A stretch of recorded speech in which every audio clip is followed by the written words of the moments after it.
Hi there and welcome back to another Met Gaming video. This week is going to be a top 5 selling retro gaming handheld consoles of all time.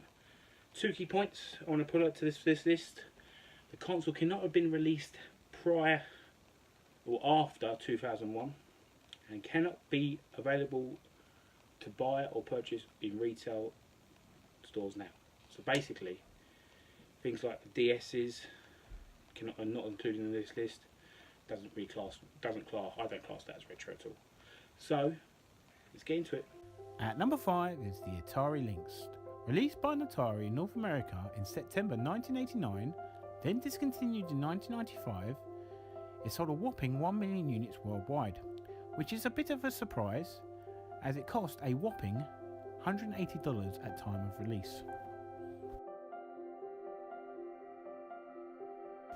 And at number 4 is the Wonder Swan. Released by Bandai in Japan in March 1999, it came in 3 versions in its lifetime. The Wonder Swan Color, the Wonder Swan Crystal. Combined, they sold 3.5 million units worldwide, with no real games of note to mention, and none really hitting the mark with consumers. And at number 3 is the Sega Game Gear. It was released in Japan in October 1990 and then discontinued in April 1997. The Sega Game Gear sold a total of 10.6 million copies worldwide, and in its lifetime had 300 games released on the platform. The original selling price was $99.99 in the UK.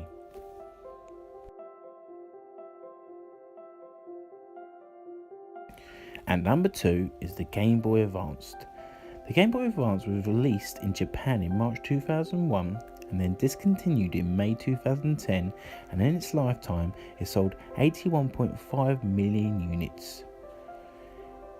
The good thing about the Game Boy Advanced, it was backwards compatible with Game Boy Original and Game Boy Color games. The biggest selling game on the system was Pokemon Ruby and Pokemon Sapphire, which sold a total of 16 million copies worldwide. And at number 1 is the Game Boy. Released in Japan in April 1989 and including the Play It Loud, the Pocket, the Light and Colour versions, it sold a total of 118.69 million copies. The biggest selling game in its history was Tetris, which sold over 30 million copies. Hi guys and welcome back. As per, you probably guessed it, Nintendo smashed it as per usual on the handhelds. Big strong numbers by the Game Boy family across the brand, across the whole Game Boy range. And then going into the Game Boy Advanced, which was released in 2001, that's why it qualified. It only just scraped it really. Wasn't surprised by the Game Boy's position. It was always going to be a big seller, as it's a big part of my childhood, and I'm guessing I had it, so a lot of other people had it too. Surprised by the position of the Lynx. For the price of it, I assumed it wouldn't have sold so many units, but it did, in a market that was really raw, quite new to handhelds. The Game Gear, there or thereabouts where I thought it might finish, but I was surprised by the Bandai handheld across the whole, the Magic Swan, or whatever it's called. I can't remember what it's called. That's how much of a console I didn't even know it existed, to be honest. Looking through the list of games on it, does not surprise me that I didn't come across it, because it didn't have any games that I really would want. Don't often see it at all for sale now. I don't know if that's because it was only released in the US and it wasn't really, I don't know, let me know. But I was surprised it was in the top 5.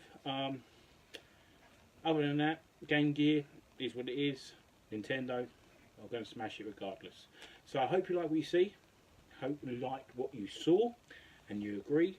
Well, it's figures and facts and figures, so you can't really disagree with what that list is. But please let me know in your in the comment section below what your favourite console of all time was. May necessarily not have been the top selling one, but doesn't mean it wasn't a good console. It just had that experience with it that was better than any others. And for me, it was the Game Boy. So, I'll see you later.